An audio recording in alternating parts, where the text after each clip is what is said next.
नमस्ते दोस्तों।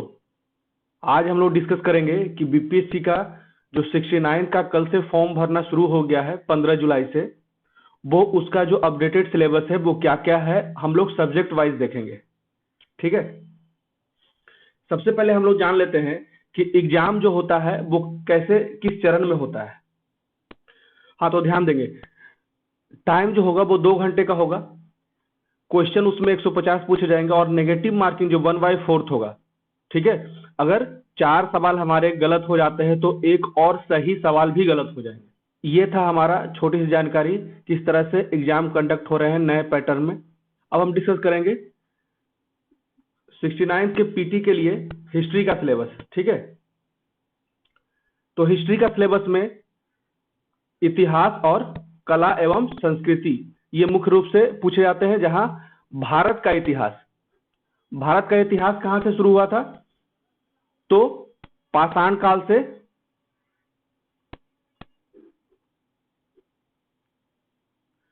वर्तमान में 1947 तक, ये पूरा का पूरा समय हमारे इतिहास में आता है। जहां से हम लोग होमोसेपियंस से इंसान के रूप में रूपांतरित हुए और कैसे कैसे हमारा क्रमिक विकास हुआ। और उसी के साथ साथ हम लोग पहले शिकारी से, उसके बाद फिर कृषि करने लगे, कृषि के बाद फिर ग्रुप में रहने लगे, फिर समाज बना के रहने लगे। ये सारे चीजें घटने लगी। धीरे धीरे हम लोग का मस्तिष्क विकास होने लगा और हम लोग हथियार बनाने लगे। छोटे छोटे पहले बनाए, फिर धीरे धीरे बड़े बड़े, पहले हड्डियों से बनाने लगे, फिर पत्थरों से बनाने लगे। उसके साथ ही साथ हम लोगों ने कुछ लिपियां लिखी जो अभी भी बहुत सी लिपियां पढ़ी भी नहीं गई है।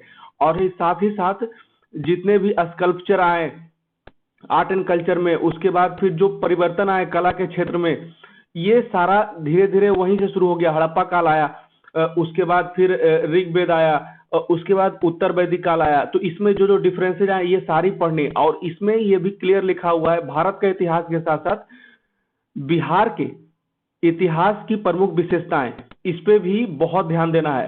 भारत का राष्ट्रीय आंदोलन, तो जैसे राष्ट्रीय आंदोलन मेनली हम लोग पढ़ते हैं कि जो हमारा सोशियो इकोनॉमिक, सामाजिक और आर्थिक जो विकास हुआ 1773 से, राय राम मोहन राय के समय से जैसे जैसे विकास हुआ, उसके साथ साथ जनजातियों का जो विद्रोह हुआ, उसके बाद फिर 1885 में नेशनल कांग्रेस का स्थापना हुआ और उसके क्या क्या प्रभाव बिहार में पड़े। 1857 में जैसे वीर कुंवर सिंह ने बहुत महत्वपूर्ण भूमिका निभाई थी, वो बिहार के थे। तो उनका जितने भी रिलेटेड उससे सवाल है वो बीपीएससी में पहले भी पूछा जा चुका है।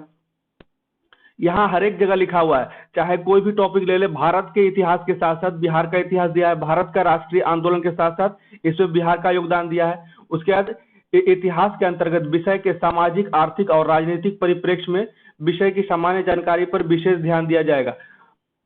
परीक्षार्थियों से आशा की जाती है कि वे बिहार के इतिहास की मुख्य घटनाओं से परिचित हो, चाहे वो एंशिएंट हो या फिर मध्यकालीन या फिर आधुनिक।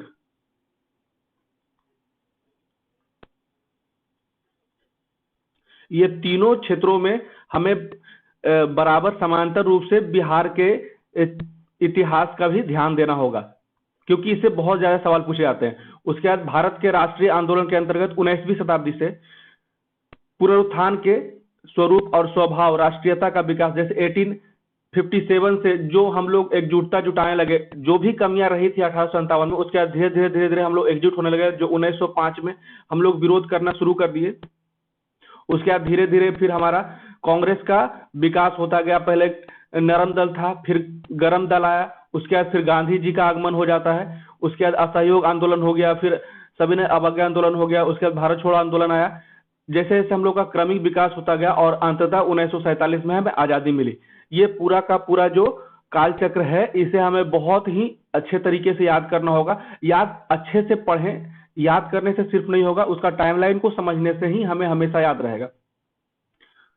ये था हिस्ट्री का जो सिलेबस है भारत के राष्ट्रीय आंदोलन के अंतर्गत 19वीं शताब्दी के पुनरुत्थान के स्वरूप और स्वभाव, राष्ट्रीयता का विकास तथा स्वतंत्रता प्राप्ति से संबंधित प्रश्न पूछे जाते हैं।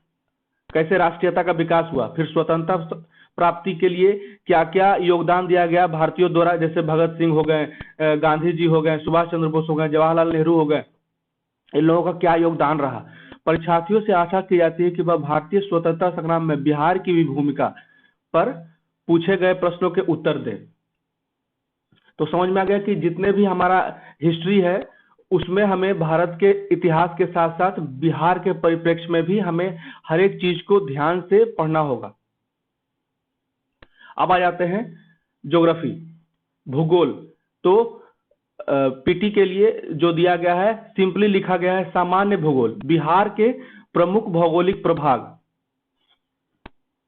इसका मतलब है कि बिहार में कहां कहां कौन सी जिला है, ठीक है। जिला हो गया, नदी हो गया तथा यहाँ की प्रमुख नदियां, पर्वत हो गया।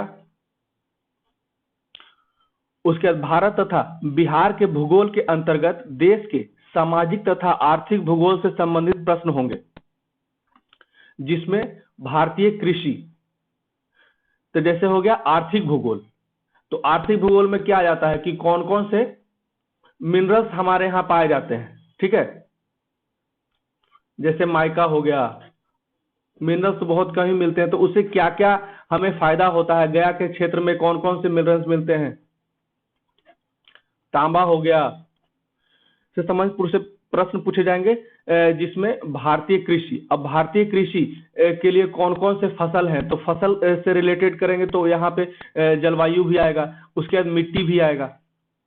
तो कौन कौन से क्षेत्र में कौन कौन सी मिट्टी है और कौन कौन सी मिट्टी किस किस फसल के लिए उपयोगी होती है, ये सारी चीजें हमें पढ़ना है।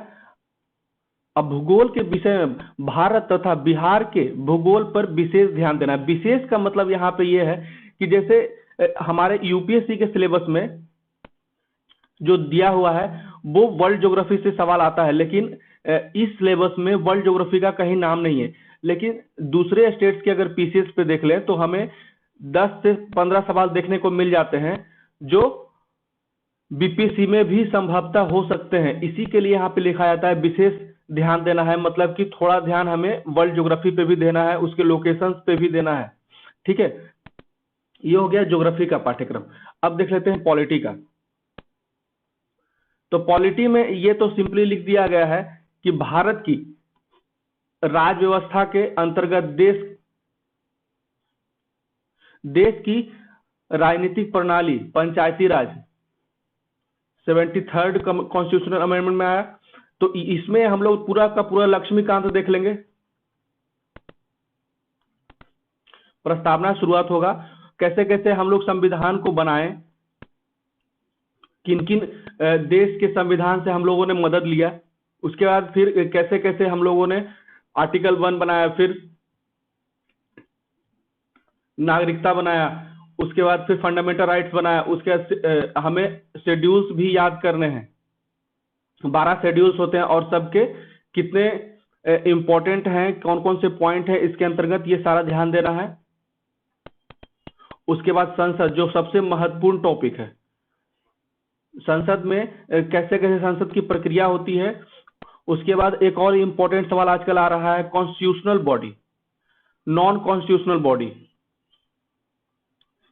ये बहुत आजकल आ रहा है, सारे चाहे यूपीएससी हो या फिर स्टेट पीसीएस, इसमें बहुत पूछा जा रहा है।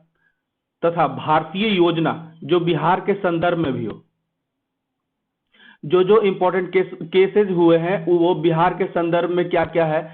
तो जैसे कि केशवानंद भारती के द्वारा क्या क्या किया गया इस केस में 1973 में, तो ये इंपॉर्टेंट केसेस है। और भी बिहार के संदर्भ में इंपॉर्टेंट केसेस है जो बिहार स्पेशल पढ़ेंगे अभी, तो उसमें देखेंगे। अब देख लेते हैं कि इकोनॉमिक्स में क्या क्या है। तो आजादी के पश्चात 1947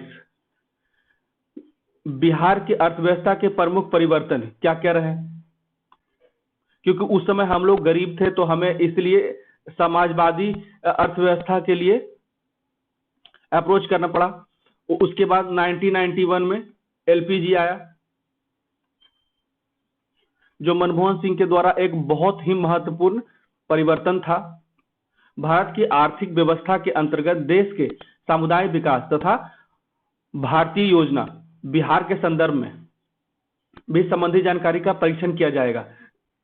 तो इसमें जैसे कि बैंकिंग हो गया इंपॉर्टेंट, उसके बाद फिर आ गया जो हम लोग जीडीपी कैलकुलेट करते हैं, नेशनल इनकम कैलकुलेट करते हैं। ये सारा टर्म्स हमें अच्छे से देखना है कि नेशनल इनकम के लिए कौन कौन से टर्म हम लोग यूज करते हैं। सब्सिडी प्लस होता है या माइनस होता है, टैक्सेस प्लस होते हैं या माइनस होते हैं। उसके बाद मुद्रास्फीति, हर एक साल मुद्रास्फीति से तो क्वेश्चन आता ही है कि मुद्रास्फीति बढ़ेगा तो रुपया को मार्केट में डालेंगे, सीआरआर क्या होता है, एसएलआर क्या होता है, ये सारी चीजें हमें पढ़नी है अच्छे से। उसके बाद कुछ जो समितियां हैं जो रिफॉर्म्स किए हैं, कुछ समितियां हैं जो रिफॉर्म्स किए हैं, चाहे वो बैंकिंग क्षेत्र में हो या भारतीय अर्थव्यवस्था के क्षेत्र में, ये सारा लूसेंट में दिया हुआ है, जिसे अच्छे से पढ़ लीजिएगा। एक ना एक क्वेश्चन इससे आता ही है समिति से। उसके बाद बैंकों का कैसे क्रमिक विकास हुआ है कि कौन से बैंक कहाँ से शुरू हुए हैं, उनकी उत्पत्ति कहाँ से हुई, किस समय हुआ, उसका क्रोनोलॉजी भी याद करना है कि 1934 क्या है, आरबीआई की स्थापना कब हुई, एसबीआई की स्थापना कब हुई, उसके बाद जितने भी प्राइवेट बैंक हैं उसकी स्थापना कब हुई, ये सारी चीजें भी हमें पढ़नी होगी। उसके बाद देख लेते हैं सामान्य विज्ञान।